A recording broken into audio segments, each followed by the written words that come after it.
मैं doctor Surendra Kumar Bhargava, सहआचार्य BST राजकीय महाविद्यालय खेतड़ी। माय डियर स्टूडेंट्स, आज अपनी चर्चा का विषय है आंतरिक निरीक्षण एवं आंतरिक अंकेक्षण में अंतर। पहले नंबर 2, आंतरिक नियंत्रण, आंतरिक अंकेक्षण तथा आंतरिक निरीक्षण में संबंध। फिर आएगा आंतरिक अंकेक्षण और वैधानिक अंकेक्षण में अंतर। और लास्ट में लेंगे अपन क्या आंतरिक अंकेक्षण वैधानिक अंकेक्षण का प्रतिस्थापन है।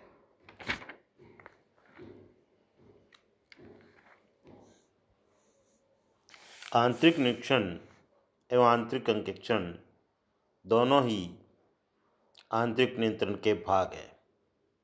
फिर भी दोनों में प्रमुख अंतर इस प्रकार है।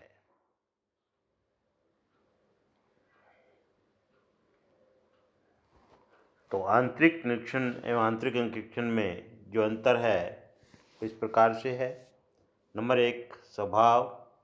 आंतरिक निरीक्षण का कार्य वह प्रक्रिया है जिसमें कार्य का प्रभाव अबाध गति से चलता रहता है तथा जांच भी होती रहती है, जबकि आंतरिक अंकेक्षण के अंतर्गत अंकेक्षक इस बात की जांच करता है कि संस्था का कार्य सही व नियमानुसार चल रहा है अथवा नहीं।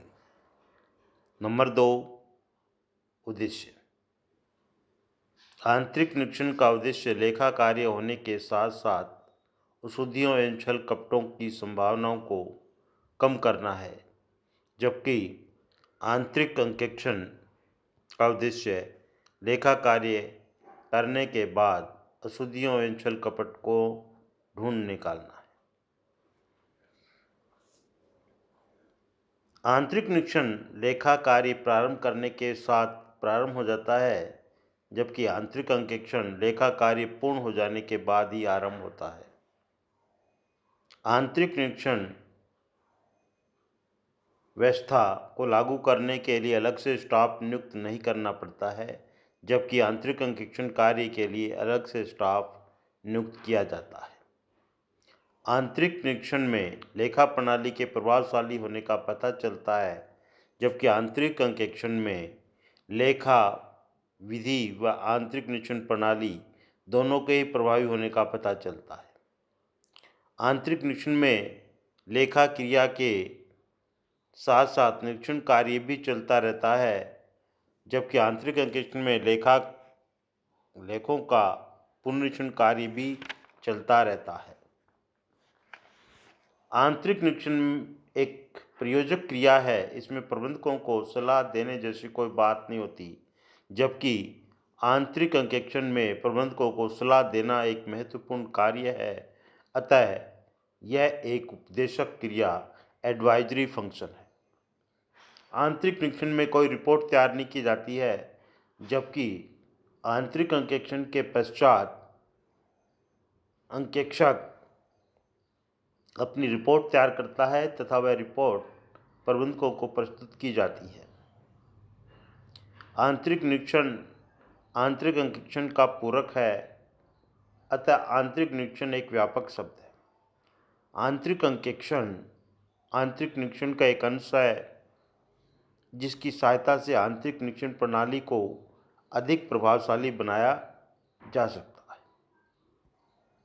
अब आते हैं अपन नेक्स्ट टॉपिक पे, आंतरिक नियंत्रण, आंतरिक अंकेक्षण तथा आंतरिक निरीक्षण में संबंध। Relationship among internal control, internal audit and internal check. जैसा कि अपन इसमें पूर्व में चर्चा कर चुके तीनों शब्दों के बारे में कि ये क्या है। आंतरिक नियंत्रण एक व्यापक शब्द है और इसका आज से व्यावसायिक क्रियाओं को नियंत्रित करने के लिए किए जाने वाले सभी उपायों से होता है।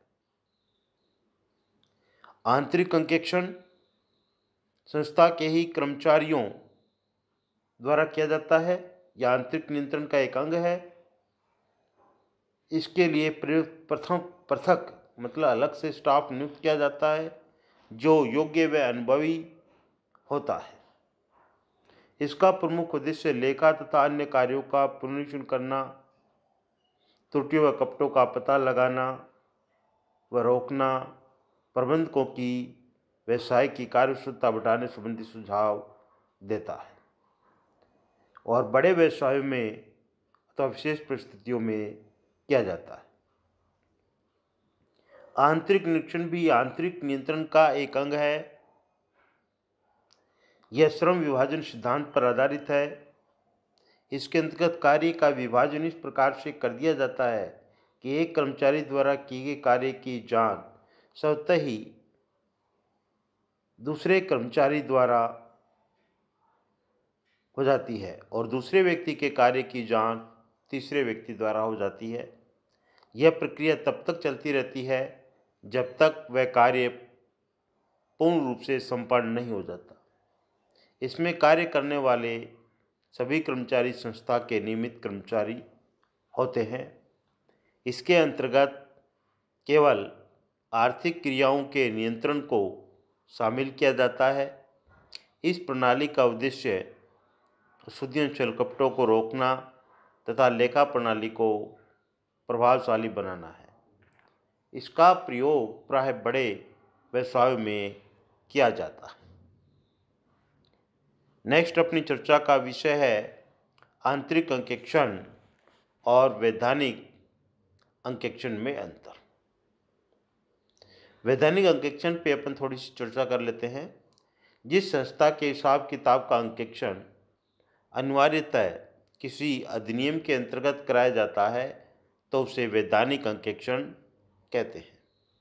इस अंकेक्षण में अंकेक्षण का कार्य क्षेत्र, उसकी योग्यता, अयोग्यता, अधिकार, कर्तव्य अधिनियम द्वारा ही निश्चित होते हैं। इन दोनों में जो अंतर है वो इस प्रकार से है। आंतरिक अंकेक्षक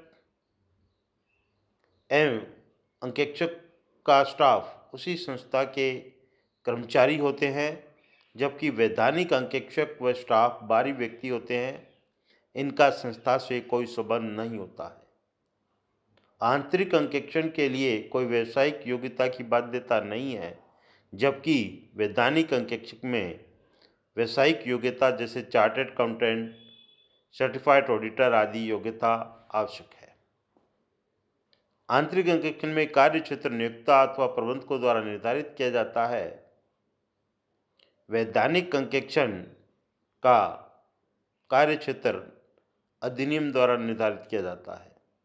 आंतरिक अंकेक्षण अधिक विस्तृत जांच है, जबकि वैधानिक अंकेक्षक द्वारा विस्तृत जांच नहीं की जा सकती। यह परीक्षण जांच के द्वारा ही कार्य को पूरा किया जाता है। आंतरिक अंकेक्षक की नियुक्ति सदैव संस्था के द्वारा की जाती है, जबकि वैधानिक अंकेक्षक की नियुक्ति अंशधारी द्वारा साधारण सभा में की जाती है। आंतरिक अंकेक्षक की रिपोर्ट का महत्व संस्था के प्रबंधकों के लिए अधिक होता है, बाहरी व्यक्तियों के लिए इसका महत्व नहीं है। वैधानिक अंकेक्षक द्वारा दी जाने वाली रिपोर्ट का बाहर के लोगों के लिए अधिक महत्व है, जैसे निवेशकर्ता, सरकार, लेनदार, ऋणदाता आदि के लिए महत्वपूर्ण होती है। आंतरिक अंकेक्षक को प्रबंधकों के निर्देशों के अनुसार कार्य करना पड़ता है। वह उतनी स्वतंत्रतापूर्वक कार्य नहीं कर पाता जितना वैधानिक अंकेक्षण। वैधानिक अंकेक्षक बाह्य व्यक्ति होता है तथा अपने कार्य में स्वतंत्र होता है।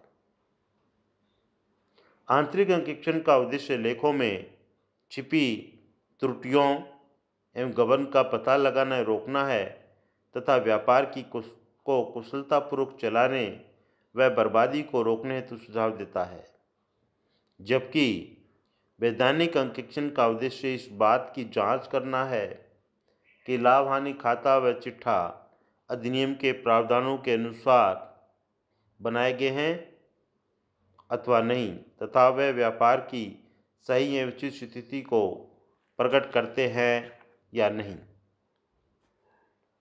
आंतरिक अंकेक्षण में अंकेक्षक के अधिकार एवं कर्तव्य प्रबंधकों द्वारा निर्धारित किए जाते हैं तथा उनके अनुसार कार्य करना होता है। वैधानिक अंकेक्षण में अंकेक्षक के अधिकार एवं कर्तव्य अधिनियम द्वारा निर्धारित होते हैं और उसे उसके अनुसार ही कार्य करना होता है। आंतरिक अंकेक्षक अंशधारियों की सभा में भाग नहीं ले सकता, जबकि वैधानिक अंकेक्षक को अंशधारियों की सभा में भाग लेने का अधिकार होता है। आंतरिक अंकेक्षक का कर्तव्य के लेखों में सुधार तथा व्यापार को कुशलतापूर्वक चलाने संबंधी सुझाव प्रबंधकों को दे। वैधानिक अंकेक्षक प्रबंधकों द्वारा मांगे जाने पर सुझाव दे सकता है, किंतु सुझाव देना उसका कर्तव्य नहीं है। और लास्ट अपनी चर्चा का विषय है, क्या आंतरिक अंकेक्षण वैधानिक अंकेक्षण का प्रतिस्थापन है? Is internal audit A substitute of statutory audit? प्राय कहा जाता है कि आंतरिक अंकेक्षण वैधानिक अंकेक्षण का प्रतिस्थापन है, क्योंकि आंतरिक अंकेक्षण तथा वैधानिक अंकेक्षण दोनों में लेखों की जांच की जाती है तथा अंकेक्षण प्राविधियों का समान रूप से प्रयोग किया जाता है। दोनों ही आंतरिक निरीक्षण प्रणाली की इसलिए जांच करते हैं कि यह पर्याप्त प्रभावशाली है अथवा नहीं, और इसकी कमजोरियों को दूर करने के लिए दोनों सुझाव देते हैं। इसी प्रकार दोनों प्रकार के अंकेक्षणों में यह जांच की जाती है